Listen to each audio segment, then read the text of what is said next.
जो ये वाले रिसीवेबल या पेबल होते हैं ना, इसके लिए हम खास वर्ड यूज करते हैं ट्रेड रिसीवेबल या ट्रेड पेबल।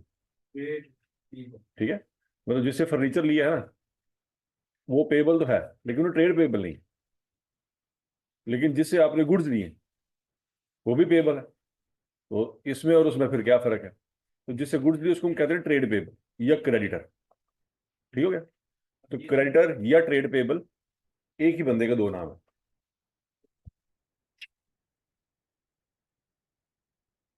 अच्छा जी, अब बच्चों इसमें से आपको एमसीक्यूज आ सकते हैं।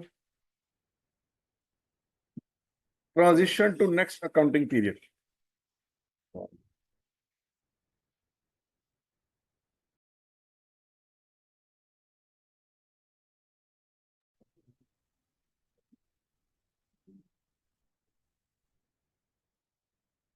अच्छा जी बच्चों, अब आपने सवाल किया था, अगर आपको याद हो, कि पिछले साल के बैलेंसेस दिए गए थे, अगले साल की ट्रांजैक्शन थी, पिछले साल के बैलेंस से सवाल शुरू किया था, अगले साल की ट्रांजैक्शन रिकॉर्ड की थी, लेजर बनाया था, फिर ट्रायल बनाया था, फिर फाइनेंशियल में बनाई थी। याद है? वो क्वेश्चन नंबर 7 पॉइंट समथिंग था कि पता नहीं 9 पॉइंट समथिंग था। वो क्वेश्चन याद है किसी को?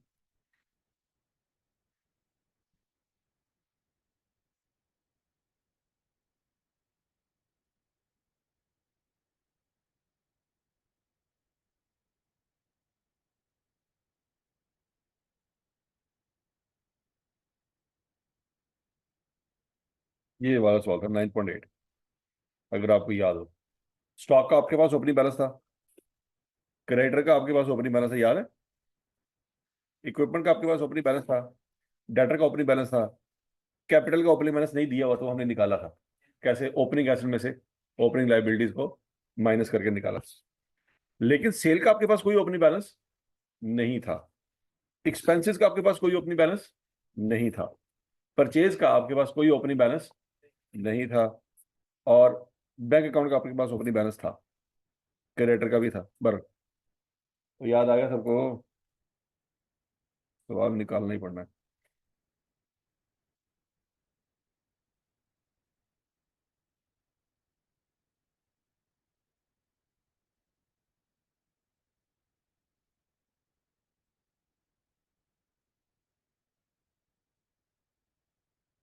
ये 9.8 क्वेश्चन था, अगर आपको याद हो। किस किस का ओपनिंग बैलेंस था जी? स्टॉक का, इक्विपमेंट का, क्रेडिटर का, डेटर का और बैंक का। सेल का ओपनिंग बैलेंस नहीं था, परचेज का ओपनिंग बैलेंस नहीं था, जनरल एक्सपेंस का ओपनिंग बैलेंस नहीं था। ठीक है जी? तो बच्चों याद रखना, ओपनिंग बैलेंस सिर्फ एसेट के होते हैं और लाइबिलिटीज के होते हैं।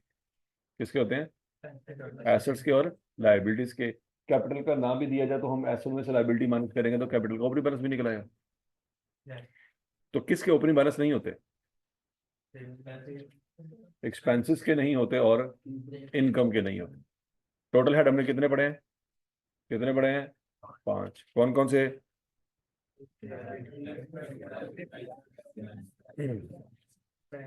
Asset, expense, capital, liability, income. यहां तक की बात में लगी। तो कितनों के ओपनिंग बैलेंस होते हैं? 2 के? 3 के होते हैं। कौन कौन से? कैपिटल, लाइबिलिटी और एसेट। तो ये तीनों चीजें वो हैं जो बैलेंस शीट में जाती हैं। कहाँ जाती हैं? कौन सी चीजें बाकी रह गई? इनकम और एक्सपेंस। ये दोनों कहाँ जाते हैं? वो कितने जाने रहे हैं? पैगी मौत। एक शायद पूछिए, ठोस हो गया। ये दोनों कहाँ जाते हैं?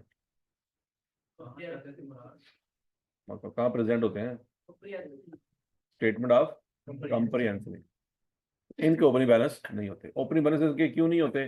क्योंकि पिछले साल की सेल में से पिछले साल के खर्चे जब माइनस करते हैं तो प्रॉफिट निकलता है। क्या निकल रहा है? वो प्रॉफिट कहाँ चला जाता है? पता नहीं कहाँ चला जाता है। और कहाँ चला जाता है? कहाँ पे? कितने? लाइबिलिटी में चला जाता है। कहाँ चला जाता है? इक्विटी में चला जाता है। कहाँ चला जाता है? और बोलो तो सही। इक्विटी में चला जाता है।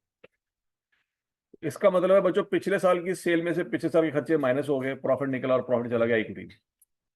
तो जब इस साल की जब सेल लिख रहे होंगे तो उसमें पिछले साल की सेल जमा कर रहे होंगे? नहीं, क्यों? क्योंकि वो सेल खर्चों में से माइनस हो आगे प्रॉफिट बन के वो इक्विटी में जा चुकी। इस साल जब सेल अकाउंट बना रहे होंगे उसमें पिछले साल की सेल शामिल नहीं होगी, लेकिन इस साल के जब आप एसेट अकाउंट बना रहे होंगे उसमें पिछले साल के एसेट होंगे कि नहीं होंगे? इस साल की जो लाइबिलिटियां हैं उसमें पिछले साल की लाइबिलिटियां होंगी कि नहीं होंगी? क्या ऐसा हो सकता है कि 2024 में हमने कर्जा लिया बैंक से, 31 दिसंबर को न्यू ईयर नाइट मनाई और बड़ी खुशी मनाई, क्यों? क्योंकि कर्जा 31 दिसंबर को खत्म हो जाना है। पे आपने किया कोई नहीं, लेकिन खत्म हो गया। क्यों? अब अगला साल चढ़ेगा तो नया कर्जा लेंगे। क्या ऐसा हो सकता है कि 31 दिसंबर की रात को ऑटोमेटिकली आपके सर पे सारे कर्जे खत्म हो गए हैं? और 31 दिसंबर की रात को जो आपके पास मोबाइल था वो भी गायब हो जाएगा, अब अगले साल नया मोबाइल लो। कैसा होगा? नहीं।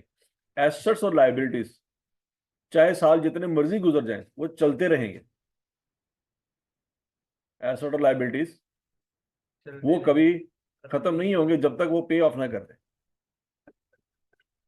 समझ आ गई बात है? लेकिन इनकम और एक्सपेंसेस क्या वो चलते रहेंगे साथ साथ? नहीं सर। और बोलो तो सही। नहीं सर। हॉस्टल का रेंट आपने पे किया था किस महीने का? दिसंबर के महीने का। वो खत्म हो गया है या अभी होना है?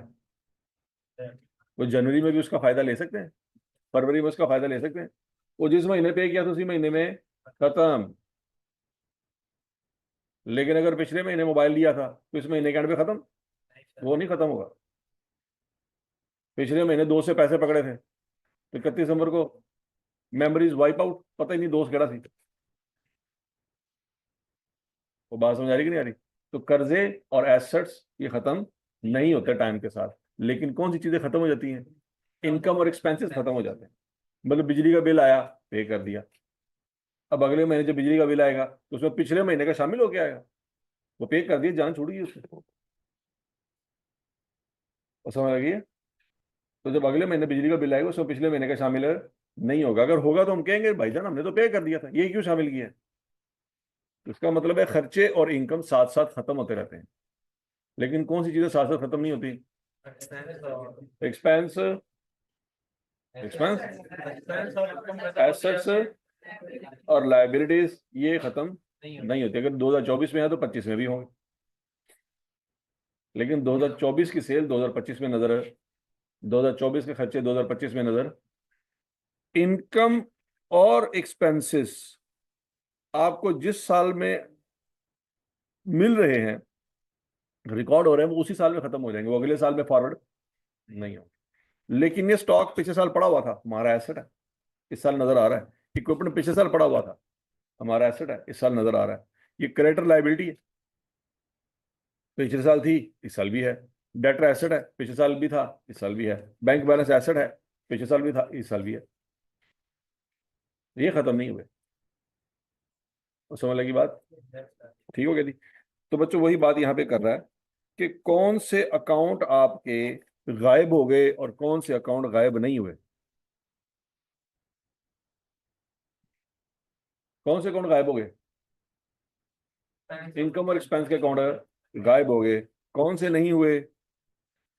एसेट्स, लाइबिलिटीज और कैपिटल के अकाउंट गायब वो नजर आ रहे हैं। यहां तक की बात समझ लगी बच्चों? तो जो अकाउंट गायब हो गए वो अपने तरफ से ऑटोमेटिकली गायब नहीं हो गए, उनको गायब किया गया है। नहीं समझ लगी? और बोलो तो सही। आपकी अलमारी में शर्टें पड़ी हैं 5, तो वो ऑटोमेटिकली 5 से 4 हो जाएंगी। किसी बंदे ने तो उसको गायब किया है तो हुई है ना, किसी बंदे ने उसको इस्तेमाल किया है कि नहीं? क्या आप ये कह सकते हैं सर जी वो मेरी अलमारी में 5 शर्टें थी, कल आज मैं गया तो 4 थी, कोई जिन है हमारे कमरे में? ठीक है जी, तो कोई जिन नहीं है। मतलब जिन्होंने शर्ट पा के कितने जाना, पहले मैंने दसो। सोचने वाली गल है कि नहीं? और जिन जरा नजर नहीं आते उन्होंने शर्ट पा के किनू खानी है? जो आप ही नजर नहीं आते उन्होंने शर्ट नजर आई। ठीक हो गया जी? तो लिहाजा पॉइंट ये है कि भाई वो शर्ट किसी जिन ने नहीं चुराई, वो आपका जो रूममेट है वही जिन है। ऐसे ही है। वो बात समझ लगी कि नहीं लगी? तो लिहाजा कोई भी चीज अगर दाएं बाएं हुई है तो ऑटोमेटिकली नहीं हुई, किसी ने की है तो दाएं बाएं हुई। नहीं समझ आ रही? तो कोई भी चीज अगर आपको नहीं मिलती, दैट डजंट मीन कि किसी ने उठा के किसी जिन ने गायब कर दिया। कोई जिन इस तरह की चवले नहीं मारता। तो ये जिन्होंने जलील किया सुबह सुबह कि जिन ने कर देने मैंने पढ़न नहीं देंगे। जिन पागल ने थोड़े ते अपनी इन्नी इन्वेस्टमेंट कर रहे हैं। उनके जा तो अपना कैरियर अपने हथी तबाह करन दे, मैनू की लगी। मैं तेरे ते इन्वेस्टमेंट करन दे, इन्ना टाइम मैं कड़ के कोई चंगा काम ना कर। ठीक है जी। जो मुंडे ते साया होया जी, पढ़ाया नहीं जा रहा मुंडे को, सब बकवास सारी। साया भी कहता यार मैं किहदे ते होया, ये पहले ही ਇਹੋ ਜਿਹਾ ਸੀ मेरे ਤੇ ਪਵਾ ਦੇ सारा कुछ, मैनू ही जलील करता पहला।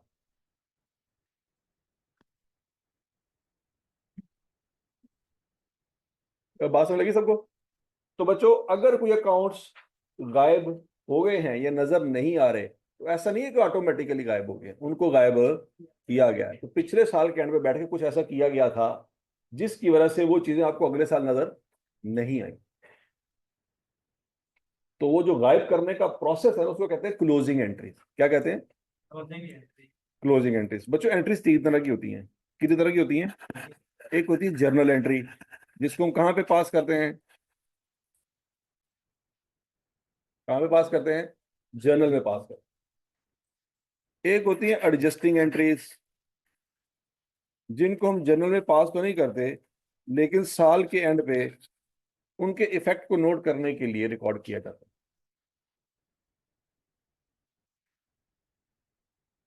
और एक होती है closing entry.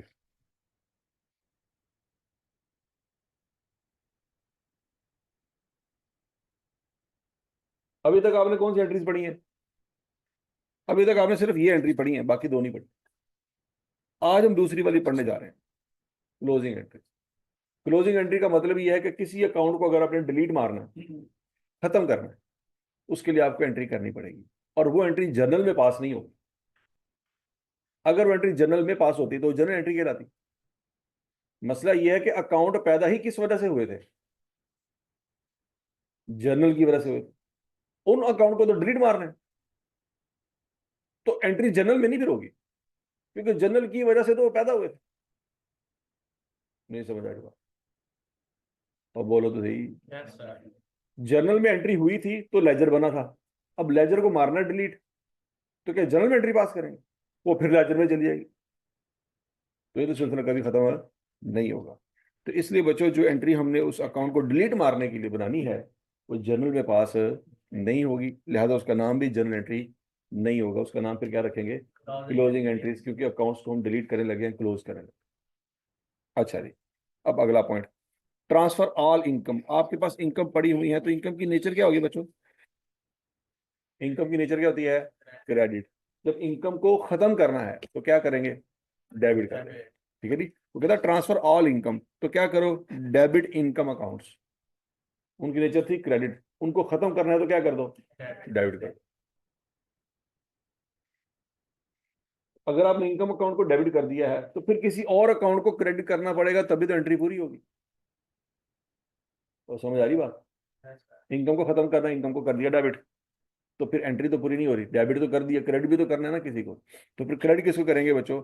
Profit and loss को या स्टेटमेंट ऑफ कॉम्प्रिहेंसिव इनकम को क्रेडिट करें। इसका मतलब है वो इनकम उठ के कहाँ चली गई? प्रॉफिट एंड लॉस में चली गई। इनकम अपने लेजर में से डिलीट होगी और वो कहाँ चली गई? प्रॉफिट एंड लॉस में चली गई। इसी तरह से तमाम खर्चे, खर्चों की नेचर क्या होती है? क्या होती है जी? तो जब उनको खत्म करेंगे तो क्या करेंगे? उन खर्चों को क्रेडिट कर देंगे, तो वो खत्म हो जाएंगे। वो बात समझ आ रही कि नहीं आ रही? आपकी जेब में 100 रुपया पड़ा है, खत्म करना है, तो क्या माचिस की तीली लगा के जेब में डाल दें? वो 100 रुपया खत्म हो जाएगा? नहीं। अब जेब में से 100 रुपया निकालो तो क्या हो जाएगा? खत्म हो जाएगा। आप कहेंगे सर खत्म तो नहीं हो, नजर आ रहा है। भाई जेब में खत्म हो गया, अब जेब में कोई 100 रुपया नहीं पड़ा हुआ। तो समझ लगी है? तो एक्सपेंसेस जहां पे पड़े हुए हैं वहां पे डेबिट साइड पे पड़े हुए हैं, उनको खत्म करना है तो क्या कर दो? क्रेडिट कर दो, वो वहां से खत्म हो जाए। वो दुनिया से खत्म नहीं हो गए, लेकिन वहां से खत्म हो गए। वो कहाँ शिफ्ट हो गए हैं? वो प्रॉफिट एंड लॉस में शिफ्ट हो गए। तो क्या एंट्री होगी बच्चों? एक्सपेंसेस को कर दिया क्रेडिट, तो दुनिया में किसी और अकाउंट को डेबिट करना है, तो किसको डेबिट करेंगे? प्रॉफिट एंड लॉस अकाउंट को डेबिट कर देंगे। और समझ आ रही बात है? अच्छा जी। अब बच्चों जब आपने इनकम आपने रिकॉर्ड की प्रॉफिट एंड लॉस में या स्टेटमेंट ऑफ कॉम्प्रिहेंसिव इनकम में, तो यहाँ पे क्रेडिट हो रही होगी। क्या हो रही होगी? और एक्सपेंसेस जब आप यहाँ पे रिकॉर्ड करेंगे तो यहाँ पे क्या हो रहे होंगे? डेबिट हो रहे होंगे। तो जब ये क्रेडिट डेबिट आपस में प्लस हो जाएंगे, ऐसी है, तो क्या हो जाएंगे? माइनस हो जाएंगे। खोते हो, कॉमन सेंस अपनी एक्टिव कर लो थोड़ी जी। अच्छा जी, लाख में से 80,000 माइनस होके आएगा 20,000। तो मुझे बताओ ये 20,000 की नेचर क्या होगी? डेबिट या क्रेडिट? इसकी नेचर क्या होगी? क्रेडिट, क्योंकि बड़ी वैल्यू क्रेडिट वाली थी।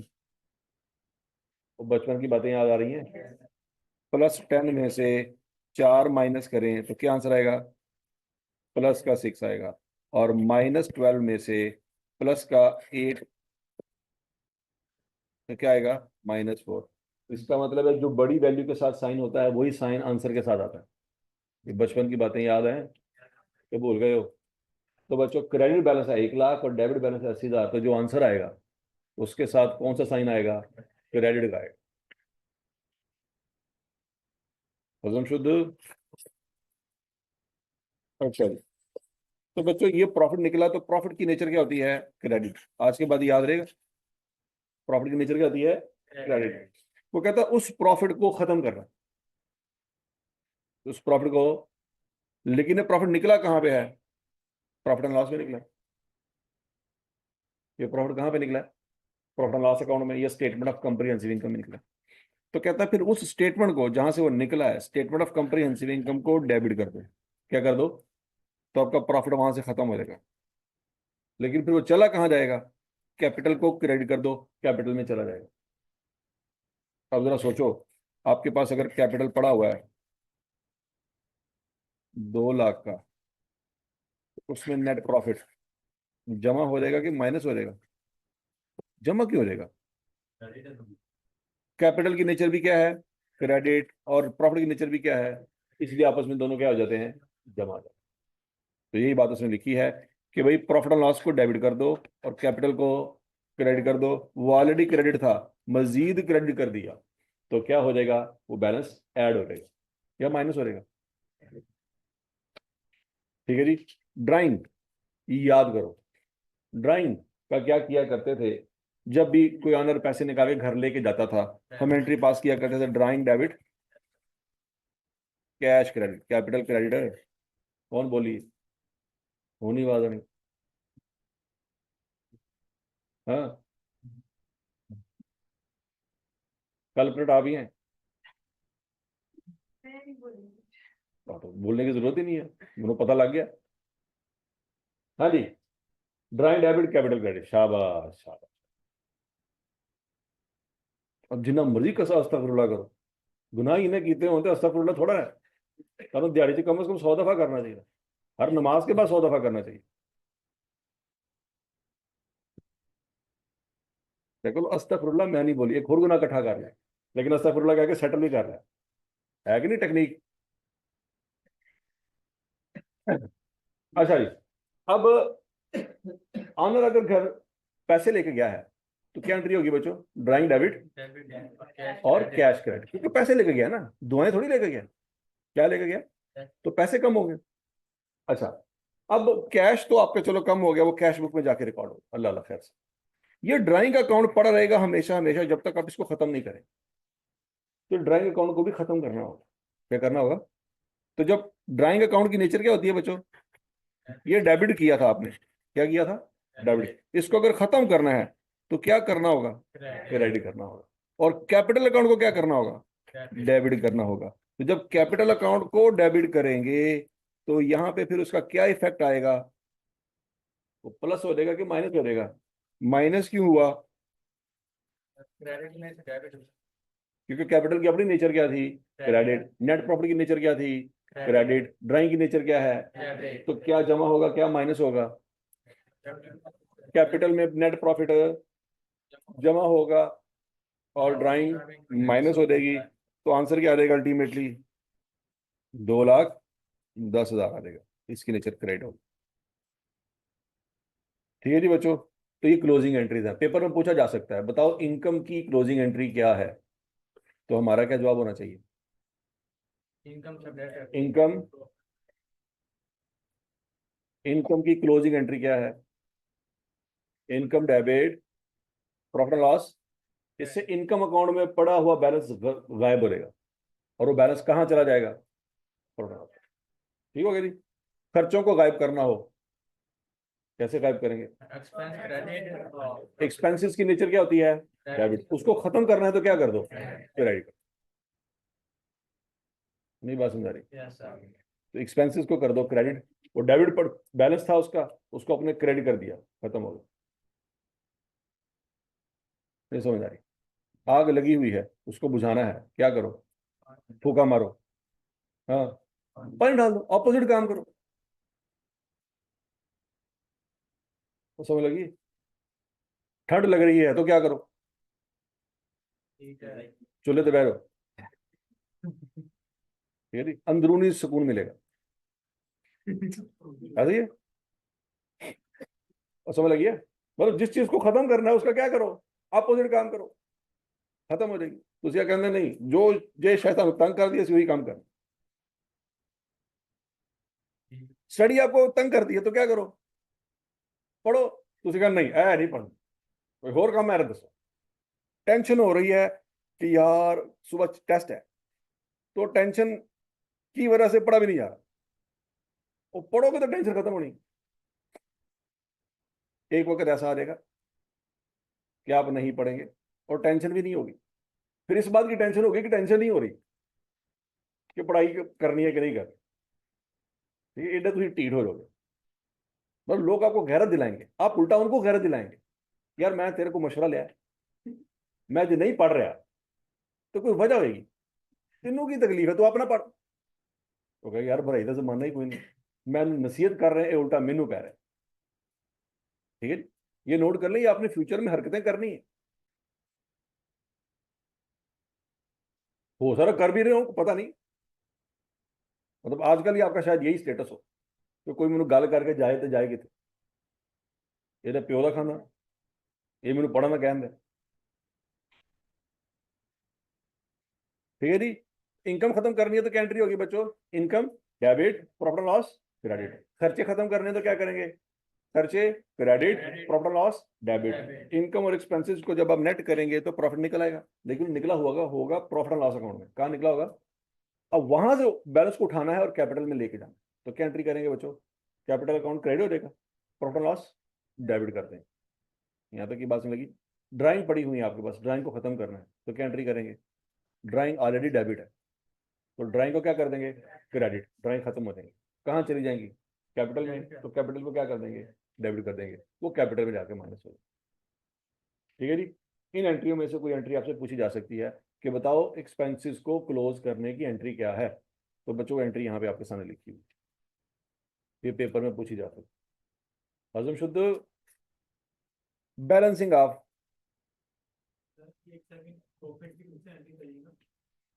प्रॉफिट, प्रॉफिट एंड लॉस में पड़ा हुआ है क्रेडिट नेचर के तौर पे। किसके तौर पे? यहां से खत्म करना है, तो प्रॉफिट एंड लॉस में क्या करेंगे? तो कहाँ लेके जाना है? लाइबिलिटी में। तो हाँ, तो उसको क्या कर देंगे? हाँ, मतलब डेबिट करेंगे क्रेडिट करेंगे? सर कैपिटल पहले क्रेडिट नहीं था, हाँ था, मजीद क्या हो गया? खत्म करने के लिए डेबिट नहीं करेंगे। कैपिटल को नहीं खत्म करना खोते, किन्हों खत्म करना है? अब बोलते सही। Profit and loss. Profit and loss को, कैपिटल को खत्म नहीं करना, कैपिटल में तो बैलेंस जा रहा है। क्या कैपिटल अकाउंट खत्म करते हैं? नहीं, कैपिटल अकाउंट तो अगले साल भी नजर आ रहा होता है।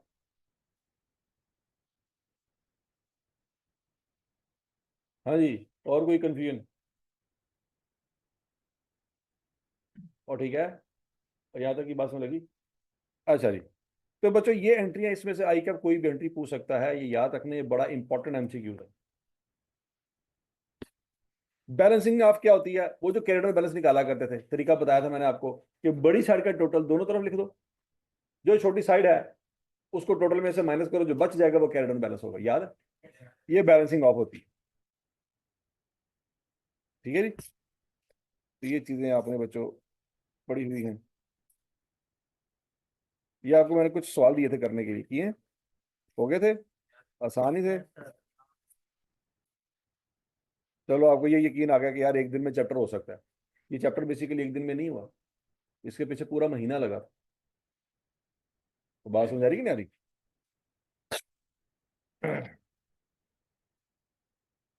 लो जी, आपका चैप्टर हो गया। कौन कौन सी एग्जांपल आपने की थी बच्चों? 4 और 5। आगे नोट कर लें, 6 और 7 करनी है आपने। क्या करनी है? 6 और 7 करनी है। चैप्टर आपका बहुत हो गया। हाँ जी। लो जी, एमसीक्यूज है बच्चों, करें जरा पहला एमसीक्यूज। ये बच्चों अकाउंटिंग की डेफिनेशन में मैंने आपको पढ़ाया था, अगर आपको याद हो। याद है? जर्नलाइजिंग किस वक्त हो रही होती है? ये पहली ऑप्शन, ये जवाब है किसी सवाल का। वो सवाल क्या हुआ? जब हम ट्रांजैक्शन को जर्नल में रिकॉर्ड करते हैं तो उसको क्या कहते हैं? जर्नलाइजिंग। समराइजिंग, जब लेजर को ट्रायल बैलेंस में लेके जाते हैं तो क्या वो कहते हैं उसको? समझ, ये अकाउंटिंग की डेफिनेशन याद आ रही है आपको? पोस्टिंग, जर्नल को जब लेजर में लेके जाते हैं तो उसको क्या कहते हैं? पोस्टिंग। उसको रिकॉर्डिंग नहीं कहते। ठीक है जी। एनालाइजिंग, जब आप फाइनेंशियल स्टेटमेंट बना रहे होते हैं ना, तो बेसिकली आप अपने डाटा का एनालिसिस कर रहे होते हैं या प्रेजेंटेशन कर रहे होते हैं। और समझ आ गई आपको? Question number 2।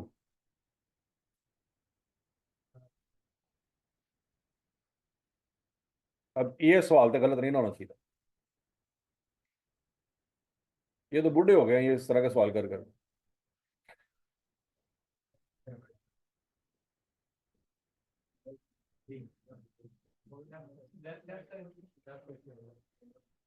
हाँ जी, लेफ्ट साइड पे कि राइट साइड पे?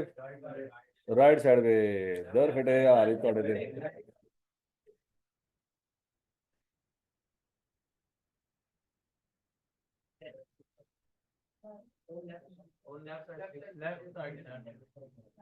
हाँ जी,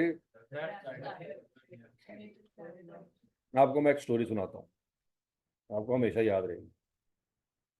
एक चार्टर्ड अकाउंटेंट था, उसकी 60 साल उम्र थी। पार्टनर था एक बहुत बड़ी फर्म, बहुत बड़ी फर्म। वो रोजाना सुबह 8-9 बजे ऑफिस में आता था। ऑफिस में आके सबसे पहले अपने एक सीक्रेट रूम में जाता था। वहां पे एक दराज पड़ा होता था टेबल का। वो दराज को खोलता था, उसमें एक डॉक्यूमेंट होता था, उसको देखता था, बंद करता था, चला जाता। 1 दिन, 2 दिन, 3 दिन, 4 दिन, 1 साल, 2 साल, 3 साल, 4 साल, ये उसकी प्रैक्टिस रही। कुछ ट्रेनिंग स्टूडेंट ने ज्वाइन किया उस फर्म को। उन्होंने रोजाना सुबह नोट करते थे कि यार पार्टनर आता है सुबह, वो फलां कमरे में जाता है और फिर बाहर आता है, फिर काम करना शुरू करता है। उसके पास ना कोई कामयाबी का राज है कि जो इसने संभाल के रखा हुआ है, हमें नहीं बता रहा। पार्टनर है, ठीक हो गया, इतना बड़ी फर्म का पार्टनर है, इतना सीनियर बनना है, करोड़ों रुपए छाप रहा है हर महीने का। कोई ना कोई तो इसके पास कामयाबी का राज है जो हमें नहीं बता रहा। तो और किस्सा मुख्तसर ये है कि भाई उन लोगों ने कोई ना कोई बंदा बुलाया जो लॉक मास्टर था। पार्टनर के घर जाने के बाद उन्होंने लॉक किसी तरीके से खुलवाया, उस कमरे में गए, दराज खोला, दराज पे उन्होंने देखा पेज पड़ा हुआ था, लिखा हुआ था सज्जा क्रेडिट ते खब्बा डेबिट। तो रोजाना सुबह आता था, वो पढ़ता था कि सज्जा केड़ा है खब्बा केड़ा है। फिर वो बंद करा था, फिर जाके अकाउंट चेक करता था कि हूं की कर। तो थोड़े भी ये हालात होए थे। तो यह ही नहीं पता कि केड़ा क्रेडिट है केड़ा डेबिट है। हाँ जी, क्रेडिट साइड कौन सी होती है? मेरा राइट क्या आपका राइट? ये हालात ने थोड़े। तो समझ आ रही है उस बंदे के मसले मसाइल? आप इस वक्त पढ़ रहे हैं, वो आपको याद नहीं रह रहा। तो 60 साल की उम्र में कहाँ याद रहना कि केड़ा साइड क्रेडिट है तो केड़ा डेबिट? हाँ जी, 22,000 रुपया बैलेंस किस साइड पे लिखा होगा? चेक कर लो, हजे तक नहीं राइट लेफ्ट थोड़ा सीधा हो रहा है। फिर कहते ने लाहौरिया गलत डायरेक्शन दस देना, थोड़ी साइड अपनी नहीं सही आया तो लाहौरिया का की कसूर है। हाँ जी,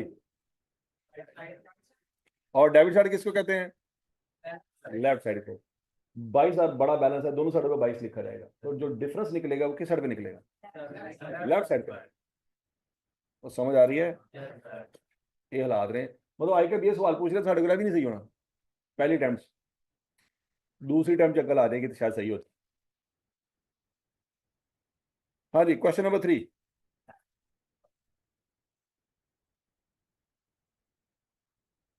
ये अभी सवाल आपको मैंने करवाया था कल। डी चार्लिंग, हूँ डी है कि चार्ली है?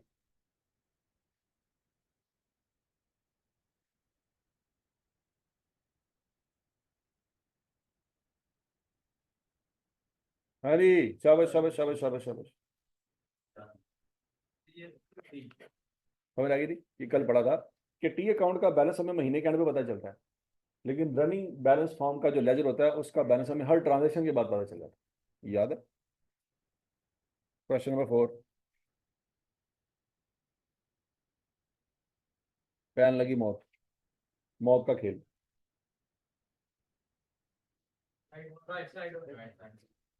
हाँ जी, राइट साइड कि लेफ्ट साइड? तो ऊपर लेफ्ट क्यों कहा था? कैरी डाउन था। ये क्या पूछ रहा है वो? Brought forward. तो ब्रॉड फॉरवर्ड बैलेंस अपनी असल हालत में चला जाता है। असल बैलेंस जो था वो उसकी नेचर क्रेडिट थी, कैरी डाउन में तो ऑपोजिट साइड पे शो हो रहा था, लेकिन जब ब्रॉडन करेंगे तो अपनी असल साइड पे चला जाएगा, और वो कौन सी साइड है बच्चों? Right side.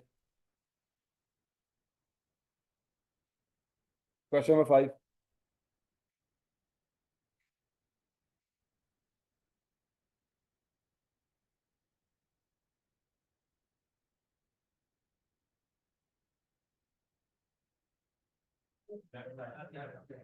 कितना? नहीं,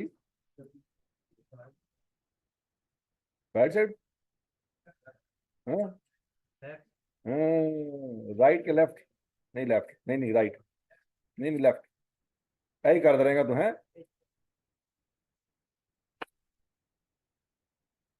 हाँ जी, क्वेश्चन नंबर 6।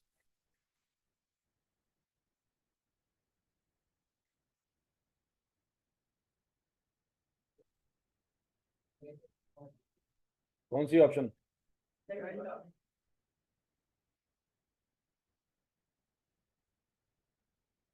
हाँ जी, ये करें शाबाश।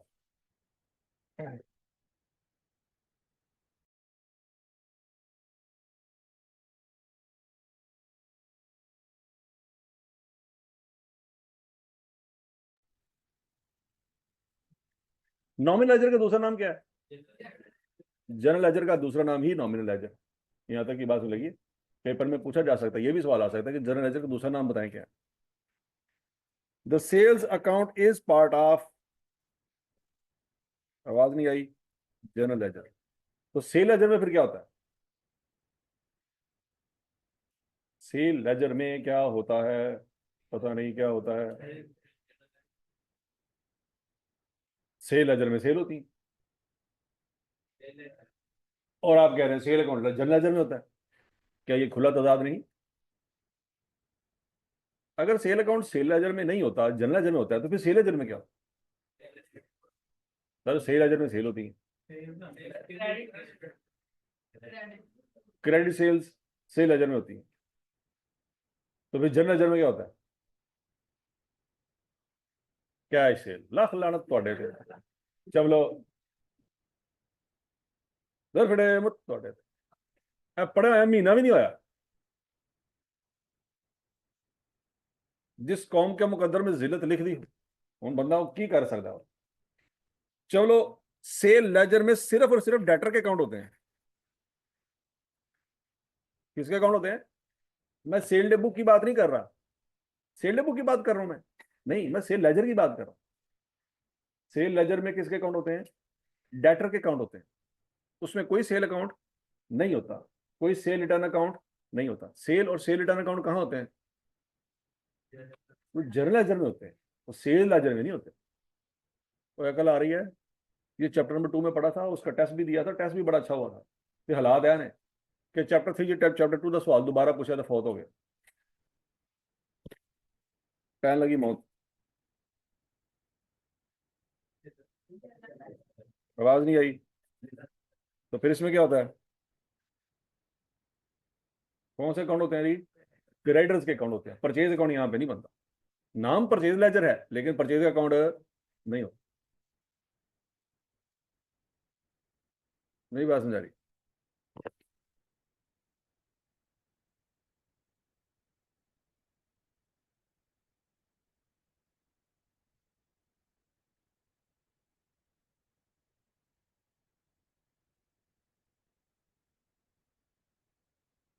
हाँ जी, पॉइंट नंबर 11।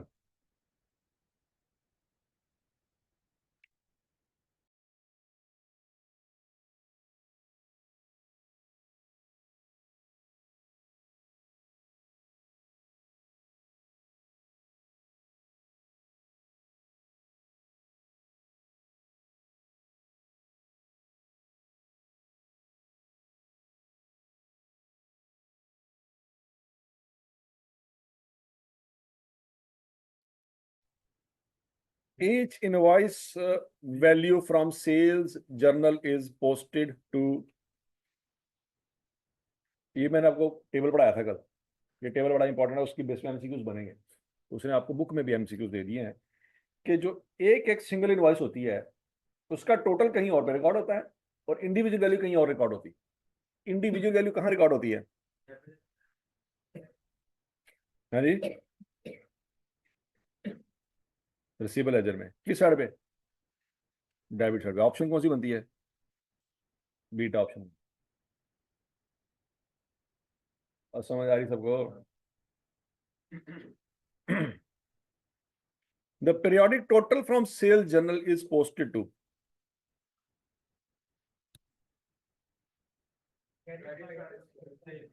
टोटल कहाँ जाता है? हाँ जी, जर्नल लेजर में। कहाँ पे? क्रेडिट साइड पे। और समझ आ रही है? ये कल वाला टेबल है बच्चों, कल वाला टेबल है और कोई नई बात नहीं है, कल वाला टेबल है। क्वेश्चन नंबर 13 करें, 14 करें, जल्दी करें।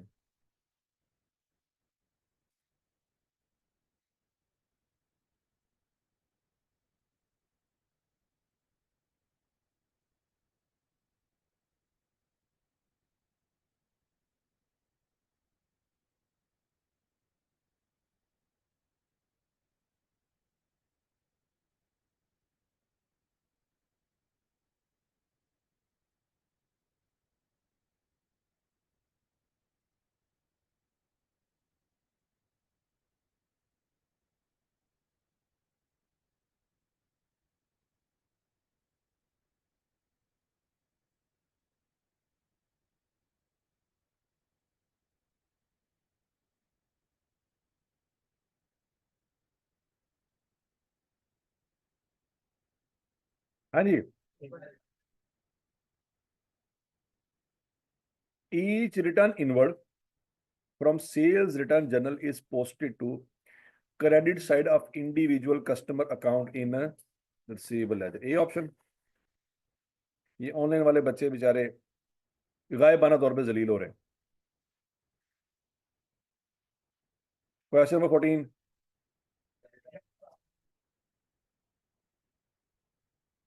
The periodic total from sales return journal is posted to total debit side of sale return account in journal ledger। समझ लीजिए, सेल रिटर्न डेल्टा आएगा। अभी गलत हो गया। 15वां,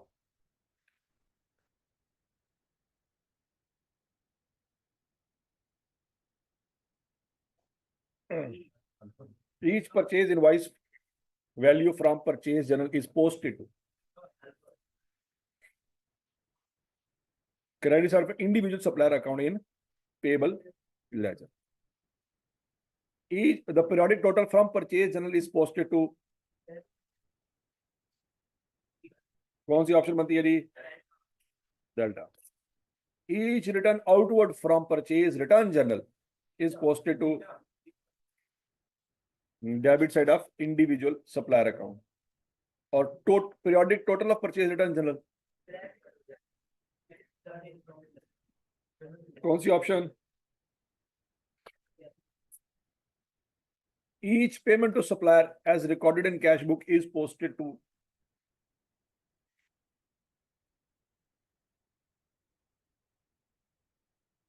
each payment to supplier as recorded in cash book is posted to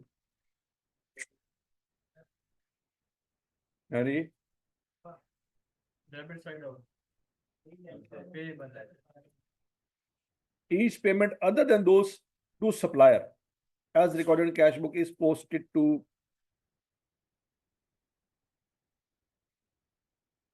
debit side of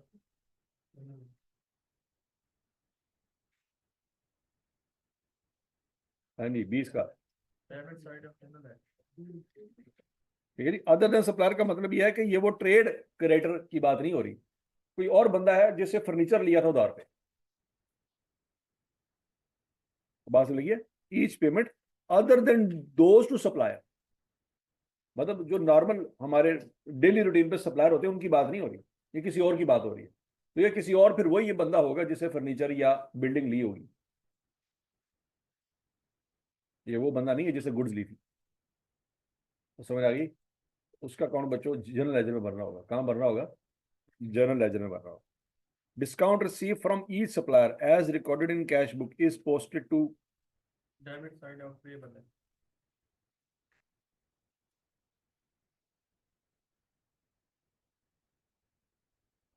discount receive की entry क्या होती है?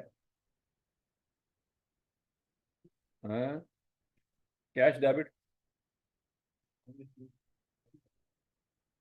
डिस्काउंट रिसीव, तुम्हें लगता है डिस्काउंट रिसीव में तुम्हें पैसे मिलेंगे? हाँ, पैसे मिलते हैं,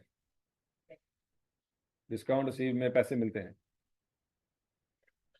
सोच ले सोच ले सोच हैं, डिस्काउंट रिसीव में पैसे मिलते हैं। मतलब पहले एक दुकान पे गया, शर्ट ली, फिर डिस्काउंट मंगया तो उन्होंने तेन पैसे देते, शर्ट भी दी तो पैसे भी देते। तो तरह ਨੂੰ ਮਾਰ ਗੋਲੀ ਸਾਈਡ ਤੇ ਕਰ, ਪੈਸੇ ਮਿਲੇ ਇਹ ਦੱਸ ਮੈਨੂੰ। ਇੱਕ ਤਰ੍ਹਾਂ की तो एक तरह ना तू भी कल निकल आएगा बैड डेट्स के हेदा फिर हैं। तुम दुकान पे गए शर्ट लेने के लिए, तुमने शर्ट भी ले ली, डिस्काउंट मांगा, उन्होंने तुम्हें पैसे भी दिए, फिर वो शर्ट भी दे रहे हैं तो पैसे भी दे रहे हैं, तो तुम की दे रहे हैं? पैसे तो उन्होंने दे रहे हैं ना, हैं?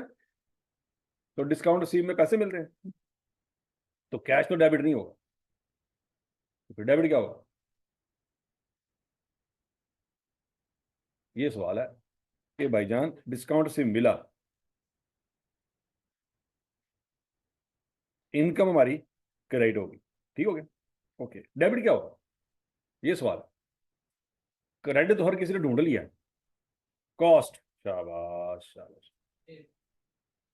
परचेजेस, वेरी गुड, लेकिन परचेजेस तो क्रेडिट होती है, डेबिट तो नहीं होती। सोच लो, डिस्काउंट रिसीव में परचेज डेबिट होती है, हैं? ਤੁਸੀਂ कह रहे सारा क्या दिमाग काम कर रहा है, लेकिन मुंह तो कम कर रहा है, बोली जाओ जो बोल सकते दो फिटे मत ਤੁਹਾਡੇ ਤੇ। चलो तसल्ली ना, दिमाग अपना दिमाग से जोर दो, सोचो कि परचेज डेबिट होने का मतलब क्या है, कि हमारी परचेज बढ़ रही है कि कम हो रही है? बढ़ रही है, जबकि एक्स्ट्रा चीजें आपने कोई नहीं ली। तो डिस्काउंट मिलने से आपकी परचेज कैसे बढ़ रही है? चीज तो ली कोई नहीं, तो उससे चीजें कैसे बढ़ गई? या ਤੁਸੀਂ ਇੱਕ ਸ਼ਰਟ ਲੈਣ ਗਏ, ਇੱਕੋ ਸ਼ਰਟ ਲਈ ਹੈ, डिस्काउंट मिला ਤੁਹਾਨੂੰ, ਤੁਸੀਂ क्या ਸਾਨੂੰ दो शर्टा मिली? अब इससे आपकी गुड्स में इजाफा तो नहीं ना हुआ? होते हो एक्सपेंस में कमी हुई है, इजाफा। जब आप कहते हो ना परचेज में इजाफा हो गया, तो डेट मीन्स आप उसको क्या कर रहे हो? बढ़ा रहे हो एक्सपेंस को, जबकि एक्सपेंस में क्या हुआ है? कमी हुई है। डिस्काउंट रिसीव की एंट्री की मौत, क्या डेबिट करेंगे क्या क्रेडिट करेंगे?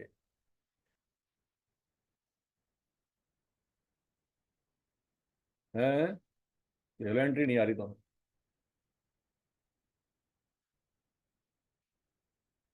पढ़ाई हुई एंट्री, ये नहीं कि मैंने नहीं पढ़ाई, पढ़ाई हुई एंट्री। हाँ जी, अस्तगफुरुल्लाह। डिस्काउंट से क्रेडिट हाँ जी, डिस्काउंट रिसीव, आपको डिस्काउंट मिला, डिस्काउंट रिसीव तो होगा क्रेडिट, तो पेबल या क्रेडिटर जो होगा वो क्या होगा? वो डेबिट हो। परचेज डेबिट नहीं होगी, खोते हो, परचेज डेबिट नहीं होगी। क्या डेबिट होगा? क्रेडिटर या ट्रेड पेबल डेबिट होगा। यही उसने पूछा था। Discount see from each supplier as recorded in cash book. देखो सप्लायर से मिला आपको डिस्काउंट, कहां से मिला है? सप्लायर से मिला है। तो कहां रिकॉर्ड करेंगे जी? Debit side of individual supplier account in payable balance, यहां पे रिकॉर्ड करें। उसने डेबिट साइड पूछी थी आपसे, क्रेडिट साइड तो डिस्काउंट रिसीव ही है। क्रेडिट साइड खुद क्या है? डिस्काउंट रिसीव, वो तो क्रेडिट हो रहा है। ठीक है, मैंने आपको पढ़ाया था कि डिस्काउंट रिसीव रिकॉर्ड नहीं करना, तो उसकी जगह क्या रिकॉर्ड कर लो? परचेज। लेकिन वो भी क्रेडिट ही होनी थी, वो डेबिट नहीं होनी थी। असल चीज ये कि डेबिट क्या होना था। समझ आ रही बात? क्या ये पढ़ा था कि नहीं पढ़ा था? मुकर जाओ मुकर जाओ, मुकर गए। काश ऐ भी नहीं रमजान होगा, ਤੁਹਾਡੇ ਮੈਂ ਰੋਜ਼ੇ ਉਹ ਤਬਾਹ ਕਰਨੇ ਸੀ ਨਾ, ਤੁਸੀਂ ਇੰਨੇ ਝੂਠ ਬੋਲਨੇ ਸੀ, ਤੁਸੀਂ ਕਹਿੰਦੇ ਇਹ ਰਮਜ਼ਾਨ ਤੇ ਗਿਆ ਸਾਡਾ, ਤੁਹਾਡੀ ਬਚਤ ਹੋ ਗਈ ਕਿ ਤੁਹਾਡਾ ਰਮਜ਼ਾਨ ਬਚ ਗਿਆ। नहीं तो तुम माशाल्लाह जिस कॉन्फिडेंस ਨਾਲ ਝੂਠ बोलते हो ना, रोजे थोड़े सारे मैं तबाह करा। हाँ जी, 21 हो गया जी। अच्छा जी, 22। Total of discount receive column as recorded in cash book is.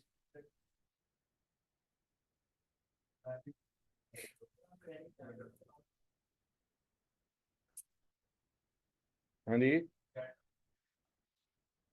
the total of discount received column as recorded in cash book is posted to credit side of discount receive account or purchase account। समझ आ रही बात? ये दोनों बातें वो कर रहा है। आपकी मर्जी है डिस्काउंट रिसीव रिकॉर्ड कर लें, आपकी मर्जी है उसकी जगह क्या रिकॉर्ड कर लें? परचेज। लेकिन उसने क्रेडिट होना है, डेबिट नहीं। और समझ आ गई सबको? Question number 23।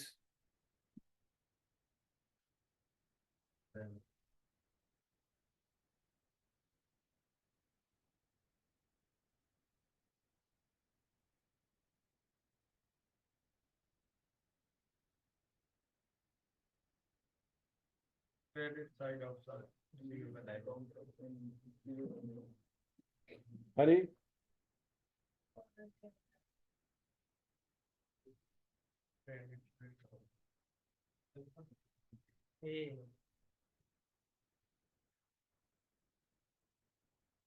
क्या होगा जी?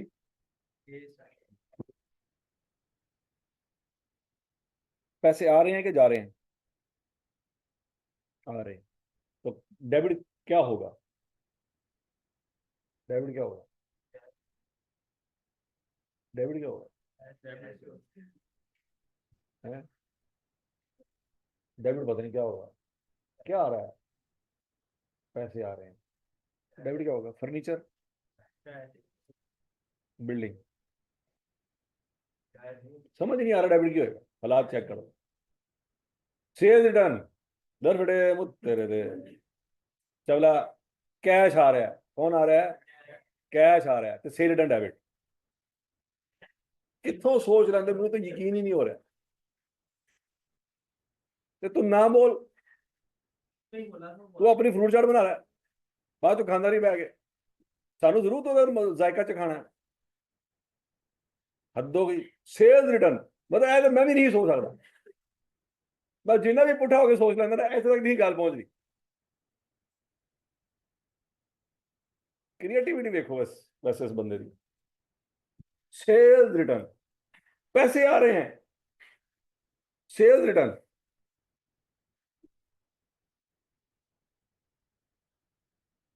है जी, कैश डेबिट होगा, सीधी सी बात है। जब पैसे आ रहे हैं तो क्या डेबिट होगा? कैश। तो मसला कैश तो है ही नहीं, क्रेडिट क्या होगा, ये इस पे आई कैप फोकस कर रहा है। लेकिन अगर आई कैप को पता चल जाए कि कुछ लेजेंड ऐसे भी हैं कि कैश आने पे भी वो सोचते हैं कि डेबिट क्या होगा, उन्हें चाहिए हो सवाल बना दे। आई कैप आपसे एक उम्मीद लगा के बैठा है कि यार डेबिट क्या होगा ये तो इनको पता है, क्रेडिट क्या होगा इस पे इनसे सवाल पूछता हूं। देखिए आई कैप आपके बारे में कितना अच्छा गुमान रखता है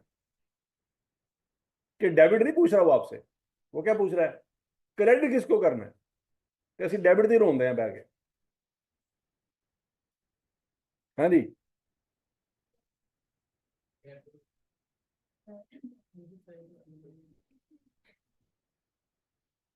तो ऑप्शन कौन सी बनती है बच्चों? Credit side of individual customer account in receivable.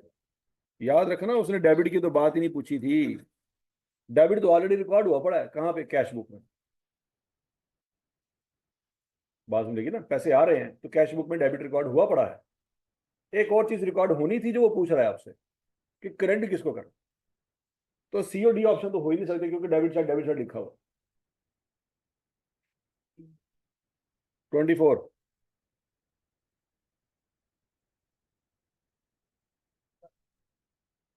कौन सी ऑप्शन आएगी?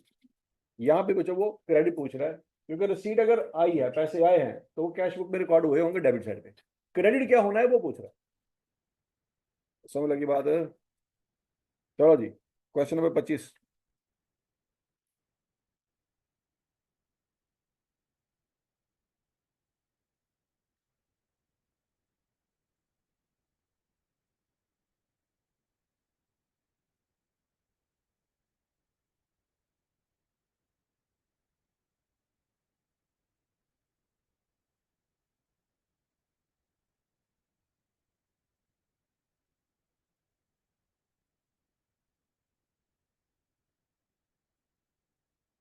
हाँ भाई,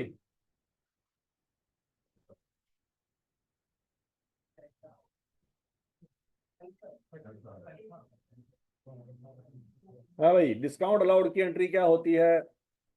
Credit side of your क्या डेबिट होता है, क्या क्रेडिट होता है? डिस्काउंट अलाउड डेबिट, क्रेडिट कौन होता है? डेटर क्रेडिट होता है। तो वो पूछ रहा है क्रेडिट किसको कर। और समझ आ गया है?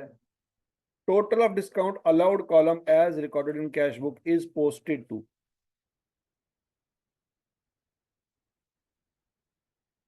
debit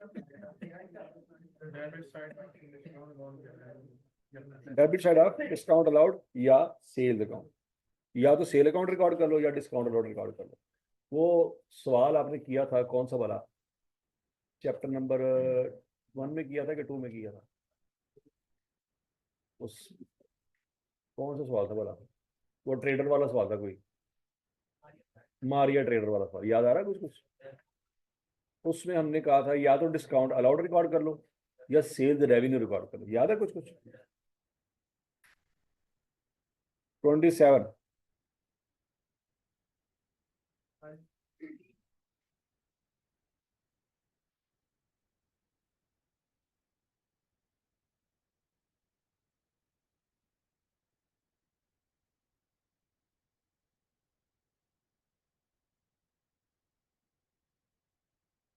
हाँ भाई,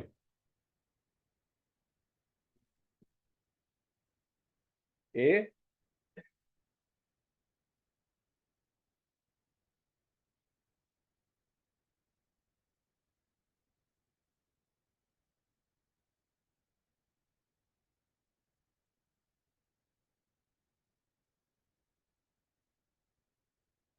अरे ए वाला केड़ा है? हाँ, ए कंज मुबारक हो, तू कल नहीं है क्लास, तेरे वर्गे होर भी पीस बैठे ने।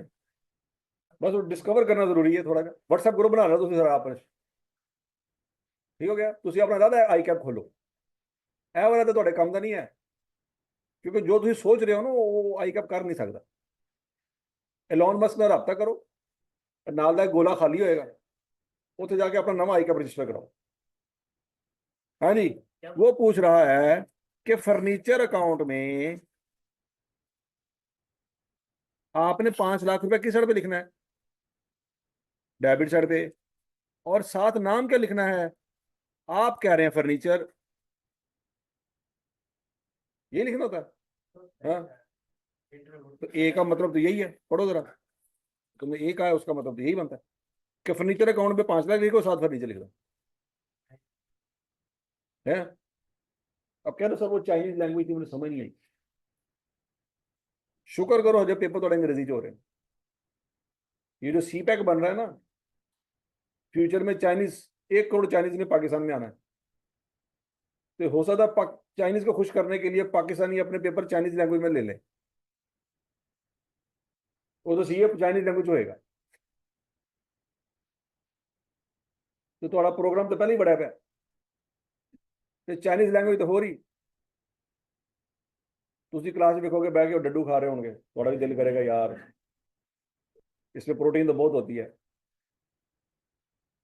क्या हुआ अगर हम एफएससी प्री मेडिकल में डड्डू चीर नहीं सके, खा तो सकते, खाते वक्त बताएंगे ए दिल सी, ए गुर्दा आया मुझे। हाँ, वैसे तो दिखा नहीं सके हम, ऐसे ही सही, चंगे वक्ता नहीं करते पे सी है पुत्रो, अभी अंग्रेजी में है। हाँ जी, कौन सी ऑप्शन है जी, सी। ठीक है जी, कि भाई यहाँ पे 5 लाख तो लिखेंगे, लेकिन साथ डिस्क्रिप्शन क्या आ जाएगी, इंटरवुड या पेबल टू इंटरवुड, जो भी हो सकते ऑप्शन। 28,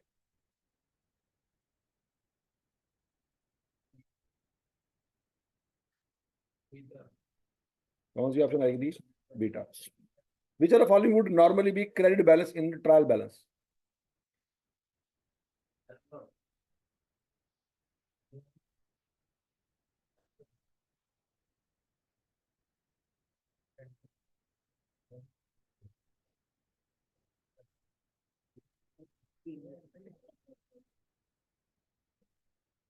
तो बात में लगी थी, ड्राइंग की नेचर क्या होती है, परचेज की नेचर क्या होती है, क्रेडिट।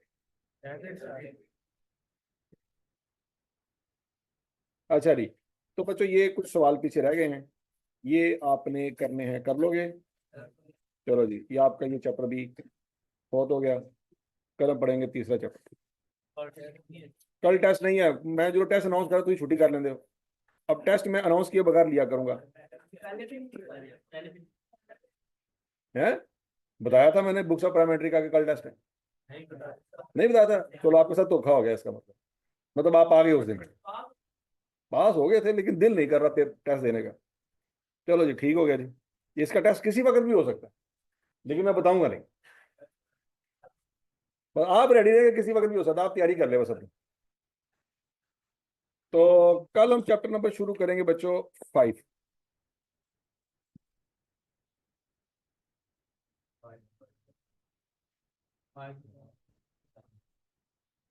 ठीक है जी, कल हम चैप्टर में करेंगे जी 5। अब याद रखना बच्चों, आपके सामने मैंने हर एक चीज आपको स्केड्यूल में बना के दे दी है। आपके पास टोटल हफ्ते कितने हैं, 8। चैप्टर कितने हैं, 7 चैप्टर। एक हफ्ता हमारे पास सरप्लस में पड़ा हुआ है, हर हफ्ते में एक चैप्टर हमने खत्म कर। तो बच्चों हर हफ्ते में एक चैप्टर उसी वक्त खत्म हो सकता है, अगर आप रोज का काम रोज कर लें। अगर आपका काम पेंडिंग हो गया तो वो हफ्ते से काम आप ऊपर चला जाएगा, तो फिर वो जो सरप्लस वाला हफ्ता है ना वो इफेक्ट हो जाएगा। अगर तो हर हफ्ते में हमने एक चैप्टर खत्म कर लिया तो आपको एक हफ्ता एक्स्ट्रा मिल जाएगा टाइम घर में बैठ के पढ़ने का। लेकिन अगर आपने रोज का काम रोज ना किया तो वाला हफ्ता मैंने आपका इस्तेमाल करे ना क्लासेस। समझ आ रही है कि नहीं आ रही, क्लियर कट है आपके सामने, पता है आपको, फ्यूचर पता लग गया है कि भाई कितने दिनों में, कितने हफ्तों में हमारा सिलेबस कवर हो जाएगा। क्लियर कट मैंने आपको प्लान बता दिया। मार्च में पेपर है तो फरवरी की कोशिश यही होगी कि फरवरी के 28 को आखिरी क्लास हो जाए। तो फरवरी के 28 तक आपके पास कितने हफ्ते हैं, 8 हफ्ते, जनवरी का पूरा महीना और फरवरी का पूरा 4 हफ्ते ही है, 4 हफ्ते ही है। मार्च में रमजान नहीं तो लास्ट तारीख में देंगे या पहले देंगे? रमज़ान की वजह से अफेक्ट हो सकता है। रमज़ान कब शुरू हो रहा है एक्सपेक्टेडली? हाँ, तो इसका मतलब है मार्च के मिड में जाके पेपर होंगे आपके, मतलब 15 मार्च को हो सकता है पेपर आपके शुरू हो जाए, क्योंकि फिर आखिरी जो अशरा होता है उसमें लोगों ने एतकाफ पे भी जाना होता है या घरों को जाना होता है, तो लिहाजा वो ईद से तो कम से कम एक हफ्ता पहले पहले आपके पेपर खत्म हो जाएंगे। हाँ? कैफ वालों के तो मार्च के पहले हफ्ते में हो जाएंगे ना, आपके फिर पेपर होंगे मार्च के दूसरे हफ्ते में।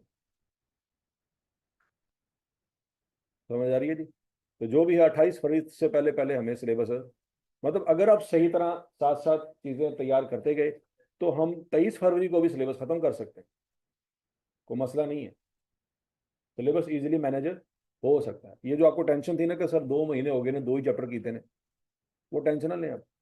मैंने आपकी बुनियादें बनानी थी, बुनियादें जब बन जाती हैं फिर मसला, मुन्नू नहीं पता सही तरह बुनियादा तो क्या हो रही है।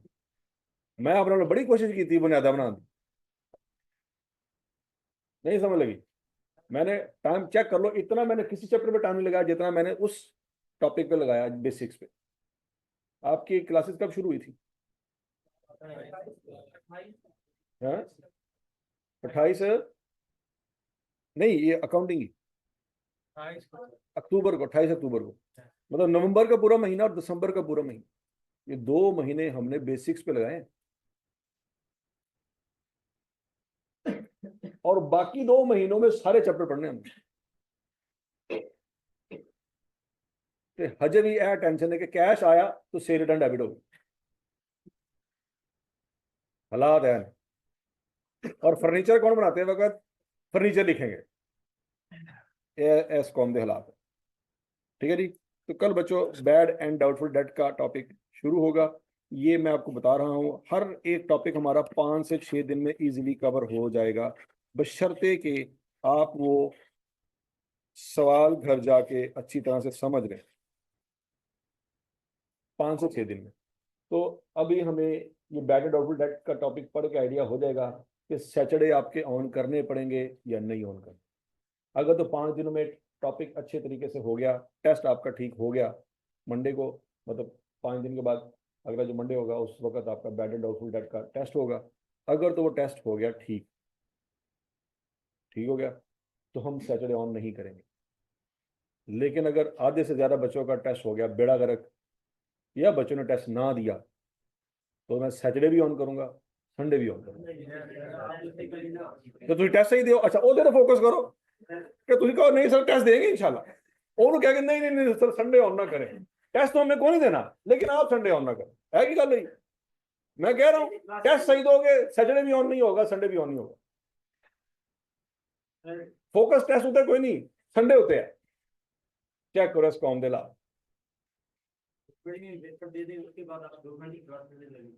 जनवरी में पेपर हैं आपके, वो दे दें उसके बाद आप जनवरी में अगर आपके पेपर हो जाए, ठीक है ठीक है ठीक है, हाँ ये भी हो सकता है कि जनवरी में एक हफ्ता आपको छुट्टी दे दें हम, किस हफ्ते में पेपर है। लेकिन आप सारे बच्चे पेपर क्यों नहीं दे रहे? अब जनवरी में पेपर दे दो, 2 अल्लाह के बंदे जान छुड़ाओ, बाद में आसानी हो जाएगी आपके लिए। मार्च में 5 पेपर आपसे बड़ी मुश्किल है जो मैनेज होंगे बाद नहीं है, नहीं सिलेबस खत्म हो गया तो उसका सब्जेक्ट है।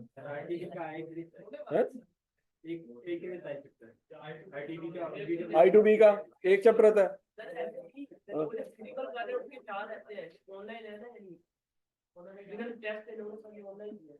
नहीं तो जो 4 चैप्टर है तो फिजिकल करवा देंगे, 4 दिनों में 4 चैप्टर हो सकते हैं, मसला तो कोई नहीं।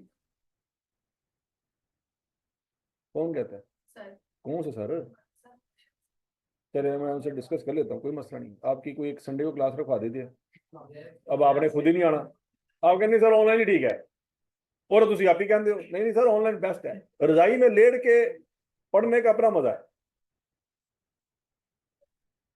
मैंने एक ऐसी कौम देखी, मैंने एक ऐसी कौम देखी है कि जिसने अभी पिछले महीने पता नहीं क्या इशू आया था, तो और स्मोक की वजह से ना क्लासेस उन्होंने कही थी ऑनलाइन शिफ्ट हो जाएंगी। अच्छा जी, ऑनलाइन शिफ्ट होगी क्लासेस। क्लास शुरू हुई है, अगले बंदे ने बड़े तैयार श्यार होके हर एक चीज़ सेटमेंट करके घर में बैठ के मोबाइल पे जूम क्लास ऑन करके और जनाब साथ मोबाइल रख दिया और आराम सुकून से लेट के ऊपर कंबल लेके सो गए। अब क्लास चल रही है, पूरा 1.5 घंटा टीचर बोलता रहा बोलता रहा बोलता रहा। एंड में जाके पूछा कि भाई और कोई सवाल। सुता गया अगला बंदा, सवाल किसी ने नहीं पूछा और टीचर बड़ा खुश है कि लाओ जी ला सारा लेक्चर समझ आ गया। मैंने जब अपनी आंखों से टेबल के दूसरी तरफ देखा कि बच्चे कर क्या रहे हैं, तो जाके मुझे समझ आई कि बच्चे क्यों कहते हैं सर ऑनलाइन समझ नहीं आता। ਉਹ ਤੁਸੀਂ ਸੁੱਤੇ ਹੁੰਦੇ ਹੋ, ਸਮਝ ਕਿੱਥੋਂ ਆਣੀ, क्लास ਲਵੋ तो समझ आए।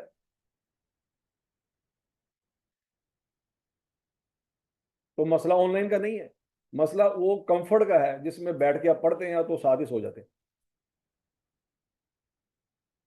ठीक है, बरक मैं मुबशर साहब से दोबारा डिस्कस करता हूँ कि वो जो चैप्टर उन्होंने ऑनलाइन कहाँ पे रखे हुए हैं, यूट्यूब पे रखे हुए हैं। यूट्यूब लिंक दिए वो बेंच के तरह ना वो का उसके रिकॉर्डिंग नहीं है। चले मैं उनसे डिस्कस कर रहा हूँ, वो क्लासेस वो यहीं पे करवाएंगे। तो जनवरी में कोशिश करें यार, जनवरी में 2 पेपर दे लें। हैं, डेट भी गुजर चुकी है।